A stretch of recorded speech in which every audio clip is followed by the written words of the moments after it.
साधु और खजूर लिया। एक दिन की बात है।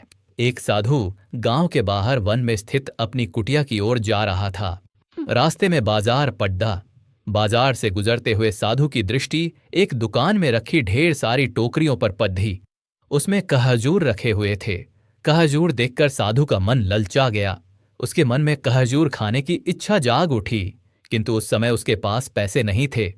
उसने अपनी इच्छा पर नियंत्रण रखा और कुटिया चला आया। कुटिया पहुंचने के बाद भी कहजूर का विचार साधु के मन से नहीं निकल पाया। वह उसी के बारे में ही सोचता रहा। रात में वह ठीक से सो भी नहीं पाया। अगली सुबह जब वह जागा तो कहजूर खाने की अपनी इच्छा की पूर्ति के लिए पैसे की व्यवस्था करने के बारे में सोचने लगा। सूखी लकड़ियां बेचकर कहजूर खरीदने लायक पैसों की व्यवस्था अवश्य हो जाएगी।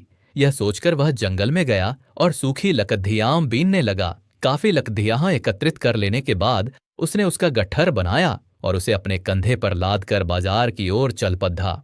लद्दकियों का गट्ठर भारी था, जिसे उठाकर बाजार तक की दूरी तय करना आसान नहीं था, किंतु साधु चलता गया। थोड़ी देर में उसके कंधे में दर्द होने लगा, इसलिए विश्राम करने वह एक स्थान पर रुक गया। थोड़ी देर विश्राम कर वह पुनः लकड़ियां उठाकर चलने लगा। इसी तरह रुक रुक कर किसी तरह वह लकड़ियों के गट्ठर के साथ बाजार पहुंचा। बाजार में उसने सारी लकड़ियां बेच दीं। अब उसके पास इतने पैसे इकट्ठे हो गए जिससे वह कहजूर खरीद सके। वह बहुत प्रसन्न हुआ और खजूर की दुकान में पहुंचा। सारे पैसों से उसने खजूर खरीद लिए और वापस अपनी कुटिया की ओर चल पड़ा। कुटिया की ओर जाते जाते उसके मन में विचार आया कि आज मुझे कहजूर खाने की इच्छा हुई। हो सकता है कल किसी और वस्तु की इच्छा हो जाए।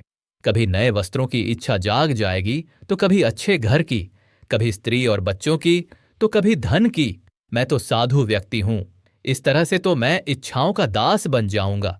यह विचार आते ही साधु ने कहजूर खाने का विचार त्याग दिया। उस समय उसके पास से एक गरीब व्यक्ति गुजर रहा था। साधु ने उसे बुलाया और सारे खजूर उसे दे दिए। इस तरह उसने स्वयं को इच्छाओं का दास बनने से बचा लिया। यदि हम अपनी हर इच्छाओं के आगे हार जाएंगे तो सदा के लिए अपनी इच्छाओं के दास बन जाएंगे।